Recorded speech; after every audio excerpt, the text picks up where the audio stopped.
Party بناتے. لیکن جب وہ پنڈی سے پدریا ٹرین سفر کر کے لاہور پہنچے, نقشہ ہی کچھ اور تھا. سارا لاہور جو ہے وہ باہر تھا اور ریلوے اسٹیشن لاہور پہ تھا بھٹو کو ریسیو کرنے کے لیے. صحیح. تو وہ بھٹو صاحب نے وہ جو سین دیکھا, وہ نقشہ دیکھا, دین ہی ڈیسائیڈڈ کہ بھائی آپ جماعت بننی چاہیے, بنائیں گے. اور وہ پھر لاہور ہی بنی بلکہ وجہ. تو پھر تب سے اس میں رہے ہم. میں پنڈی اسلام آباد کا سیکرٹری جنرل تھا. پریزیڈنٹ خورشید حسن میر صاحب تھے, فوت ہو گئے, اچھے انسان تھے.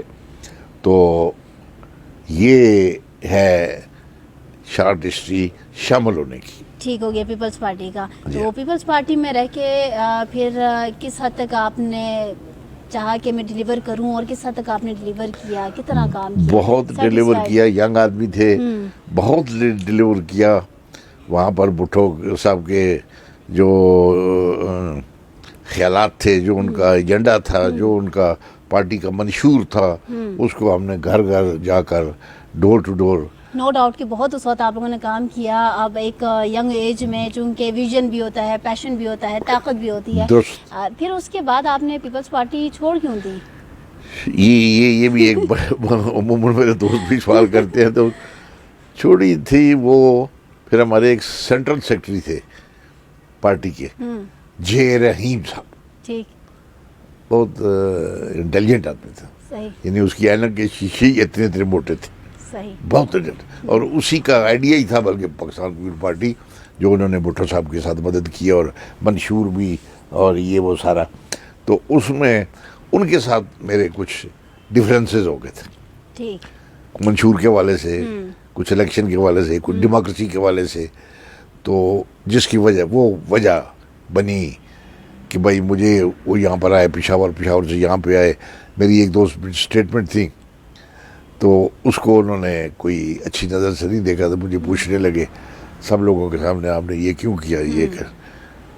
میں نے کہا میں نے اس لیے کیا کہ یہی بات جو میں نے کی ہے, میں تو فالو کرتا ہوں چیئرمین پارٹی کو. چیئرمین پارٹی ذوالفقار بھٹو صاحب تھے, اور بھٹو صاحب نے 2 دن پہلے وہی بات میرے والی انہوں نے لاہور بار اسٹیشن کو ایڈریس کرتے ہوئے کہی تھی. تو میں نے اس کو ریپیٹ کیا. میں نے کہا میں فالو کر رہا ہوں پارٹی کی چیئرمین کو. نہیں پارٹی کو, انہوں نے پارٹی کی چیئرمین کو بھی تھوڑا برا بڑا کہا, مجھے بھی ان کو پسند نہیں آیا. تو دین ہی ڈیسائیڈڈ. تو اس کے بعد پھر وہ لمبی ایک داستان ہے, لیکن then I left the Pakistan Peoples Party. لیکن چونکہ اتنا عرصہ رہے, پارٹی کو بنانے میں بڑا کردار رہا, اور اچانک سے چھوڑنا کتنا مشکل تھا؟ مشکل تھا. پھر میری بھٹو صاحب سے جب ملاقات ہوئی یہاں پہ پنڈی پر کنٹیننٹل میں, تو انہوں نے بڑا کہا, اور انہوں نے یہ بھی کہا, برملا مصطفیٰ خان صاحب تھے اور لوگ تھے ان کی موجودگی میں, کہ you are a very good political worker. میں آپ کو مس نہیں کرنا چاہتا, اور میں برملا کہتا ہوں کہ آپ سچائی پہ ہیں. اور جے رحیم صاحب جو ہیں وہ غلطی پر ہیں کہ ٹھیک ہے, انہوں نے تسلیم کیا اس بات کو اوپن. اور ساتھ یہ کہا کہ لیکن ظفر میری مجبوری یہ ہے کہ آپ پنڈی اسلام آباد کے سیکرٹری جنرل ہیں, وہ پورے پاکستان کا سیکرٹری جنرل. صحیح. تو میں اس کو ناراض نہیں کر سکتا. بالکل یہ ایسا ہی ہے. تو پھر آپ نے نون لیگ بھی جوائن کیا, تو اس میں شمولیت کی اب کیا ریزن سمجھیں, اور پھر اس کو چھوڑ بھی دیا. تو چھوڑنے کی تو خیر ابھی 4-5 سال کی بات ہوئی ہے. مسلم لیگ میں بہت کام کیا, مسلم لیگ میں بہت ہی کام کیا. مسلم لیگ میں بہت میں نے ریپرزینٹ کیا ان کو, پارلیمنٹ میں بھی, اسمبلی میں بھی, ادروائز بھی, ویسے بھی.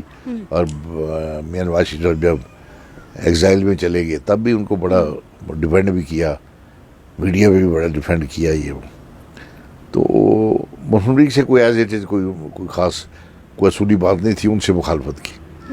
یہ جس وقت میاں نواز شریف صاحب کو سپریم کورٹ آف پاکستان, یہ ذرا ذہن میں رکھیں, میں وکیل بھی ہوں, پریکٹسڈ وکیل ہوں, تو سپریم کورٹ آف پاکستان نے جس وقت ان کو ڈسکوالیفائی کیا ان ریمارکس کے ساتھ کہ آپ نہ صادق ہیں نہ امین ہیں, تو میں نے تو یہ کبھی سوچا ہی نہیں تھا. کہ میں تو سوچتا تھا کہ میاں نواز شریف صاحب بڑے پوتر ہیں اور بڑے دیوتا ہیں اور بڑے یہ اور وہ, لیکن انفارچونیٹلی جب وہ یہ ریمارکس آئے اور یہ, اور پھر ہمیں پروسیڈنگ پتہ ہوتی ہیں ساری, تو وہ میں آئی فیلٹ یعنی کہ یہاں پر آپ سمجھتے ہیں کہ یہ آپ کی اپنی کوتاہی تھی کہ آپ نے صحیح سے پرکھا نہیں پھر نون لیگ کو, یا کوتاہی یہ بھی آپ کہہ سکتی ہیں لیکن کوتاہی دارمی شامل ہونے والے فالو کرنے والے یہ تو ہم سوچ بھی نہیں سکتے نا کہ یہ کرپٹ ہوں گے یا یہ صادق یا امین نہیں ہوں گے یا انہوں نے اتنی ہیرا پھیری کی ہوئی ہے. یہ تو نواز شریف صاحب کو کس حد تک آپ نے کرپٹ پایا پھر؟ وہ تو جب تک رہے مطلب ویسے ادروائز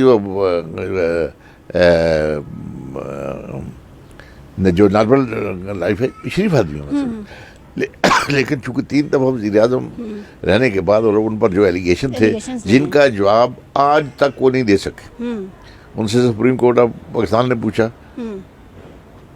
کہ یہ میاں صاحب یہ آپ کا کرتا لمبا ہے یہ کہاں سے لیا آپ نے, یہ میں مثال حضرت عمر کے حوالے سے دے رہا ہوں. جواب نہیں تھا, کوئی جواب نہیں تھا. پریس نے پوچھا کوئی جواب نہیں تھا کہ یہ کہاں سے آئے, آپ کے فلیٹ کہاں سے آئے, اور یہ کوئی جواب نہیں تھا. اور جو جواب تھے وہ غلط تھے, اور وہی حالت محترمہ جو مریم بی بی ہیں, حالانکہ اس میں دیکھتا ہوں کہ وہ ٹیلنٹ ہے, لیکن اس قدر جھوٹ اور اس پولیٹیشین کو میں تو سوچ بھی نہیں سکتا نا پولیٹیشین ایسا ہو کہ اس کے بارے میں اگر اس کی لائف میں پوچھا جائے تو وہ جواب نہ دے سکے, اور اگر جواب بھی دے تو وہ یہ ہے کہ وہ مشکوک دیکھا ہے فرام دیٹ ویری ڈے. پھر میں چھوڑ دیا, پھر میں نے آج جوائن پی ٹی آئی. یہاں سے عمران خان ایگزیکٹ یہیں پہ جہاں میں اور آپ بیٹھے ہوئے ہیں یہیں پہ وہ آئے اور ان کی موجودگی میں شامل ہوا, اور مجھے ایک ہی بات عمران خان صاحب کی پسند آئی جو اس وقت تک پسند ہے مجھے. خامیاں بھی ہوں گی لیکن میں نے خامیوں کی طرف توجہ نہیں, یہ جو خوبی ہے یہ بہت بڑی خوبی ہے, اور وہ یہ ہے جو کہ انہوں نے پاکستان کے پولیٹیشین کی کرپشن کو ایمر کیا, اور اس قدر کیا کہ ہلا کر رکھ دیا انہوں نے. مطلب ورنہ یہاں کے ہمارے ملک میں بیوروکریسی وہ کرپٹ, پولیٹیشین وہ کرپٹ, بے شمار مطلب کرپشن نے تو ہمارے ملک کو تباہ کر دیا ہے نا. یہ وہ پولیٹیشین آیا جس نے کرپشن کو چیلنج کیا اور کرپشن کو ویک کیا, کرپشن کو پریشان کیا, اور آج تک کرپشن کا پیچھا کر رہے ہیں, اور کرپشن بھاگ رہی ہے, اور ان کا مقابلہ کرنے کے لیے یعنی باوجود اس کے کہ ان کے آپس میں خیالات نہیں ملتے, عادتیں نہیں ملتی, نمازیں نہیں پڑھتے. آپ نے سیاست میں چونکہ ایک عمر گزاری ہے اور آپ نے بہت سے اپس اینڈ ڈاؤنز دیکھے ہیں, ہرڈلز دیکھے ہیں, لیڈرشپ آپ نے دیکھی ہے, تو کیا ابھی عمران خان کو واقعی لیڈر کہا جا سکتا ہے؟ بالکل. میں سمجھتا ہوں کہ جو اس نے تو وہ تو جی عمران خان تو آپ نے لیڈر کی بات کی, عمران خان تو وہ جادو ہے کہ وہ تو سر پہ چڑھ کر بول رہا ہے پورے ملک میں. ٹھیک. یعنی اسلام آباد کی لیڈرشپ کا وہ عمران خان کی کا وہ ہے جو سر چڑھ کر جادو بول رہا ہے. تو وہ is the only leader plus politician. Politician تو ہمارے ملک میں بے شمار ہے, بہت ہیں, لیکن لیڈر کوئی بھی نہیں تھا. لیکن کامیاب پولیٹیشین بھی وہ خطاب بھی بہت کم لوگوں کو ملتا ہے. آپ سمجھتے ہیں کہ آپ کے پاس وہ خطاب ہے کامیاب پولیٹیشین کا کہ نہیں ہے؟ کس سے ساری کامیاب پولیٹیشین کا خطاب آپ کے پاس موجود ہے؟ آپ کے نزدیک آپ کیا سمجھتے ہیں؟ نہیں, ہم تو پولیٹیکل ورکر, ہم تو جانچتے ہیں, دیکھتے ہیں, پرکھتے ہیں, پڑھتے ہیں, سنتے ہیں, ان کو بڑا قریبی دیکھتے ہیں, ان کی ایک ایک پروگرام کو دیکھتے ہیں, ایک ایک ان کا جو منشور ہے وہ دیکھتے ہیں, اور پولیٹیکل لائف پر زیادہ ہماری توجہ ہوتی ہے. باقی ذاتی کو گھر کھاتا کیا ہے, پیتا کیا ہے, کرتا کیا ہے, وہ اس سے لیسٹ انٹرسٹڈ ہوتا ہے. لیکن پولیٹیکل لائف, چونکہ پولیٹیکل لیڈر کی لائف جو ہے وہ افیکٹ کرتی ہے ملک کی سلامتی کو, ملک کی سیاست کو. اچھا شاہ صاحب, ابھی چونکہ نوجوان نسل بھی چونکہ میدان میں اتر پڑی ہے اور یقیناً وہ بہت سے سوالات کے ساتھ آپ لوگوں کے سامنے آتے ہیں, اور آج کل تو کہتے ہیں کہ وہ لیڈر ہی نہیں ہے, وہ سیاستدان ہی نہیں ہے, جو کہ پارٹیز بدل کے جو ہے وہ سامنے آتے ہیں, وہ جس اپنے ذاتی مفادات کے لیے پارٹیوں میں گھس جاتے ہیں, ڈیلیور نہیں کر پاتے. آپ کے پاس منسٹری بھی رہی, ڈپٹی اسپیکر بھی رہے, MNA بھی, سینیٹر بھی, تو اتنا عرصہ چونکہ آپ نے کام کیا, ڈیلیور کیا, واقعی سمجھتے ہیں کہ جو یہ ایلیگیشن ابھی یوتھ لگاتے ہیں ٹھیک ہے؟ کس پہ؟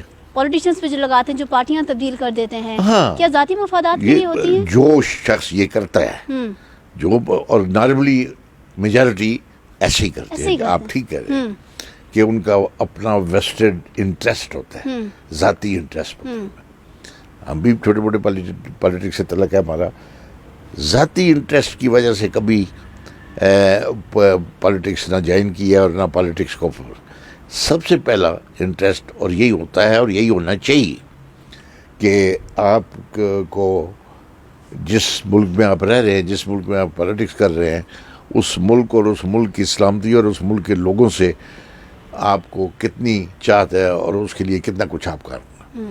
تو فرسٹ انٹرسٹ جو ہے، جو میں اپنی ذات کر رہا ہوں بات کہ وہ ہے، اور یہی میں کہہ رہا ہوں کہ ہونا چاہیے کہ ان کو نیشنل انٹرسٹ پہلے ہونا چاہیے. ذاتی انٹرسٹ تھرڈ فورتھ لائن پہ آتا ہے. وہ چلتی رہتی ہیں، لیکن پہلی پریورٹی آپ کا ملک ہے، آپ کی زمین ہے. ایگزیکٹلی. چلیں ٹھیک ہو گیا. تھینک یو سو مچ شاہ صاحب ہمیں Thank ٹائم you. دینے کا. اور آپ نے بہت ہی، چونکہ اسٹارٹ میں آپ نے بھی کہا کہ اتنی لمبی جرنی ہے، اس کو کچھ چند منٹس میں جو ہے نا نہیں کور سمجھا کرنا جا سکتا، نہیں مشکل ہو سمجھا جا جاتا ہے. سکتا. لیکن پھر بھی کوشش ناظرین ہماری رہی کہ شاہ صاحب کی جو ایک پولیٹیکل کریئر ہے اس کے حوالے سے انہوں نے اس کے اوپر بات کی، کیسے ان بڑے بڑے پارٹیز کے اندر کام کرنا کتنا مشکل تھا اور کیا چیزیں تھیں جن کو ہائی لائٹ کیا. اور ابھی موجودہ چونکہ پاکستانی سیاست جس راہ پر گامزن ہے، لیڈر کون ہے، گیدڑ کون ہے، اس حوالے سے بھی جو ہے وہ عوام کو اویئرنیس دیتی ہے. سو تھینک یو سو مچ سر آپ کا. ناظرین اسی کے ساتھ ہمیں دیجیے اجازت. انشاءاللہ نیکسٹ پروگرام میں دوبارہ حاضر ہوں گے. تب تک کے لیے اللہ حافظ.